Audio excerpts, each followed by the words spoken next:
Hello നമസ്കാരം, Tara's wonder കിച്ചണിലേക്ക് എല്ലാവർക്കും സ്വാഗതം. നമ്മിന്ന് നല്ലൊരു കൂട്ടുകറിയുടെ വീഡിയോയുമായിട്ടാണ് ഞാൻ വന്നേക്കുന്നത്. നമുക്ക് ചോറിനും ചപ്പാത്തിക്കും ഡിന്നറിന് പൊറോട്ടയൊക്കെ കൂട്ടി കഴിക്കാൻ പറ്റിയ നല്ലൊരു അടിപൊളി കൂട്ടുകറിയുടെ റെസിപ്പിയാണത്. ഇപ്പോൾ തിക്ക് ഗ്രേവി ആയിട്ടാണ് നമ്മളിത് എടുത്തേക്കണത്. തേങ്ങ ഒന്നും അരച്ച് ചേർക്കാതെ നല്ല തിക്ക് ഗ്രേവി ആയിട്ടുള്ളൊരു കറിയാണിത്. അപ്പോൾ അതിനുവേണ്ടി ഞാൻ ഇപ്പോൾ 1/2 കിലോ കൂർക്കയാണ് നന്നാക്കി ക്ലീൻ ചെയ്തെടുത്തേക്കണത്. പിന്നെ ഒരു കഷ്ണം കപ്പങ്ങ ഇത് കൂടി ചേർക്കുന്നുണ്ട്, പപ്പായ. അപ്പോൾ അത് നമുക്ക് ആദ്യം തന്നെ കുക്കറിൽ വേവിച്ചെടുക്കാം. ഒരു വിസിൽ കേട്ടാൽ മതിയാകും. അപ്പോൾ കുക്കറിലേക്ക് ഞാനൊരു പകുതി സവാള, 2 പച്ചമുളകും ഒരു കഷ്ണം ഇഞ്ചിയും കൂടി ചേർത്ത് കൊടുത്തിട്ടുണ്ട്. അപ്പോൾ അത് നമുക്ക് ഈ കപ്പങ്ങയും കൂടി ഇട്ടിട്ട് ഒരു വിസിൽ കേട്ടിട്ട് അത് മാറ്റി വയ്ക്കാം. പിന്നെ ഇതിലേക്ക് ഞാൻ ഇത് നമ്മൾ മിക്സിയിൽ അടിച്ചെടുക്കുകയാണ്. ഒരു സവാള, ഒരു ഇടത്തര സവാളയും ഒരു തക്കാളിയും 2 വെളുത്തുള്ളി അല്ലിയും കുറച്ച് കറിവേപ്പിലയും കൂടി നമുക്ക് മിക്സിയിലിട്ട് നന്നായിട്ട് പേസ്റ്റ് പോലെ അടിച്ചെടുക്കണം. അപ്പോൾ അതാണ് നമ്മളിന്ന് ഈ കറിയിൽ ഗ്രേവിക്ക് വേണ്ടി ചേർത്ത് കൊടുക്കുന്നത്. തേങ്ങയൊന്നും അടിച്ച് ചേർക്കണില്ല. പിന്നെ നമുക്കിതിൽ ഒന്ന് വഴറ്റിയെടുക്കാൻ വേണ്ടി ചെറിയ ഉള്ളിയും വെളുത്തുള്ളിയും കുറച്ച് കറിവേപ്പിലയും കൂടി എടുത്തിട്ട് അത് നമുക്ക് വെളിച്ചെണ്ണയിൽ തന്നെ ഇത് ചെയ്യണം. വെളിച്ചെണ്ണ ഒഴിച്ചിട്ട് നമുക്കതിലൊക്കെ ഒന്ന് വഴറ്റിയെടുക്കാം.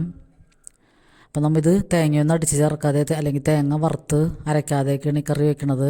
അപ്പോൾ ഈ സവാളയും തക്കാളിയാണ് ഇതിന് ഞാൻ ഗ്രേവിയിൽ തിക്ക് ഗ്രേവിക്ക് വേണ്ടി എടുക്കണത്. അപ്പോൾ അത് നന്നായിട്ട് മിക്സിയിലിട്ട് അടിച്ചെടുക്കാം. അപ്പോൾ നമ്മുടെ ഈ വെളുത്തുള്ളിയും ഉള്ളിയും ഒന്ന് വഴന്നു വരുമ്പോൾ തന്നെ നമുക്കതിലേക്ക് പൊടികൾ ചേർത്ത് കൊടുക്കാം. ഞാനിപ്പോൾ ഇതിൽ 1/2 ടീസ്പൂൺ മുളക് പൊടിയും 1/4 ടീസ്പൂൺ മഞ്ഞൾപ്പൊടി, പിന്നെ ഇപ്പോൾ ചേർത്തത് പെരിഞ്ജീരകത്തിൻ്റെ പൊടി ഒരു 1/2 ടീസ്പൂൺ. പിന്നെ നമുക്കിതിലേക്ക് ഒരു 3/4 ടീസ്പൂണോളം കുരുമുളക് പൊടിയും പിന്നെ 2 ടീസ്പൂൺ മല്ലിപ്പൊടിയും കൂടി ചേർത്ത് കൊടുക്കണം. അപ്പോൾ ഈ മല്ലിപ്പൊടിയൊക്കെ ചേർക്കുമ്പോഴാണ് നല്ല തിക്ക് ഗ്രേവി ആയിട്ട് നല്ല കുറുകിയ ചാറോട് കൂടിയാണ് കിട്ടണത്. അപ്പം ഇപ്പോൾ നമ്മൾ ഈ നോയമ്പ് കാലത്തൊക്കെ ഇത്തരം റെസിപ്പീസൊക്കെ നമുക്ക് ട്രൈ ചെയ്യാം. അപ്പോൾ ഈ പച്ചക്കറികളിൽ കൂർക്കയും പിന്നെ കായ, ഉരുളക്കിഴങ്ങ്, ക്യാരറ്റൊക്കെ ഇതിൽ ചേർത്ത് കൊടുക്കാം. ഞാനിപ്പോൾ കറികളൊക്കെ കൂടുതൽ കഷ്ണങ്ങളാവണ്ടെന്ന് വിചാരിച്ചിട്ട് അതൊന്നും ചേർത്തിട്ടില്ല. അപ്പോൾ കായയും ക്യാരറ്റൊക്കെ ചേർക്കുമ്പോഴായാലും നല്ല ടേസ്റ്റായിരിക്കും. അപ്പോൾ നമ്മുടെ ഈ പൊടികളൊക്കെ ഇട്ടിട്ട് അതിൻ്റെ പച്ചമണമൊക്കെ മാറി നന്നായിട്ട് പച്ചമണമൊക്കെ മല്ലിക്കൊത്തൊക്കെ മാറണം.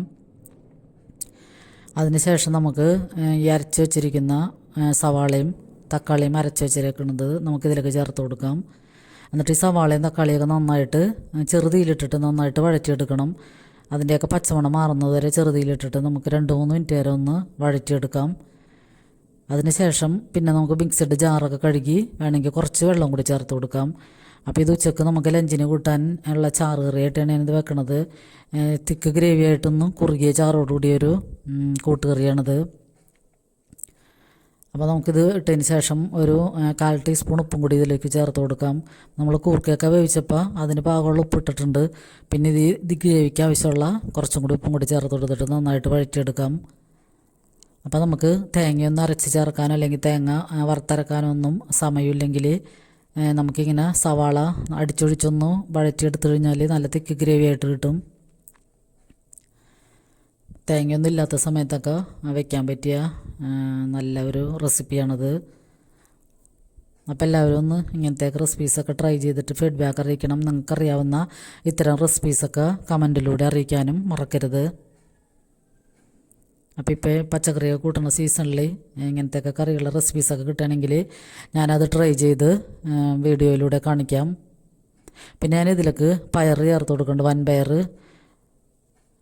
വേവിച്ച് വെച്ചേക്കണതാണ്.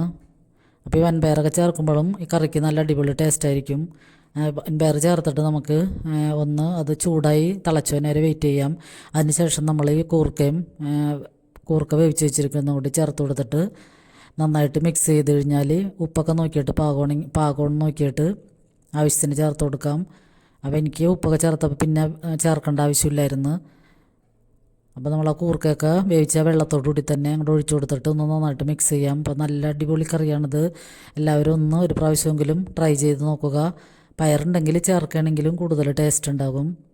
അപ്പോൾ ഇത് നമുക്ക് ഇതിൻ്റെ കൂടെയും ചപ്പാത്തിയുടെ കൂടെയോ പൊറോട്ടയുടെ കൂടെയോ ചോറിൻ്റെ കൂടെയൊക്കെ കഴിക്കാൻ പറ്റിയ നല്ലൊരു അടിപൊളി കറിയാണ്. അപ്പോൾ ഇത്തരം വീഡിയോസൊക്കെ എല്ലാവർക്കും ഇഷ്ടപ്പെടേണ്ടെന്ന് കരുതുന്നു. അപ്പോൾ എല്ലാവരുടെയും സപ്പോർട്ട് ഇനിയും വേണം. അപ്പോൾ നമ്മൾ സ്കിപ്പ് ചെയ്യാതെ കണ്ട് ലൈക്ക് ചെയ്യാൻ മറക്കരുത്. അപ്പോൾ ലൈക്കൊക്കെ ഇപ്പോൾ വളരെ കുറവാണ്. അപ്പോൾ കാണുന്നവർ തന്നെ ഒന്ന് ലൈക്ക് ചെയ്യണമെങ്കിൽ കൂടുതൽ സഹായമാകും. പിന്നെ സബ്സ്ക്രൈബ് ചെയ്യാതെ കാണുന്നവരുണ്ടെങ്കിൽ പുതിയ കൂട്ടുകാരാരെങ്കിലും ഉണ്ടെങ്കിൽ പ്ലീസ് ഒന്ന് സബ്സ്ക്രൈബ് ചെയ്ത് സപ്പോർട്ട് ചെയ്യണേ. അപ്പോൾ എല്ലാവർക്കും ഒരുപാട് നന്ദി.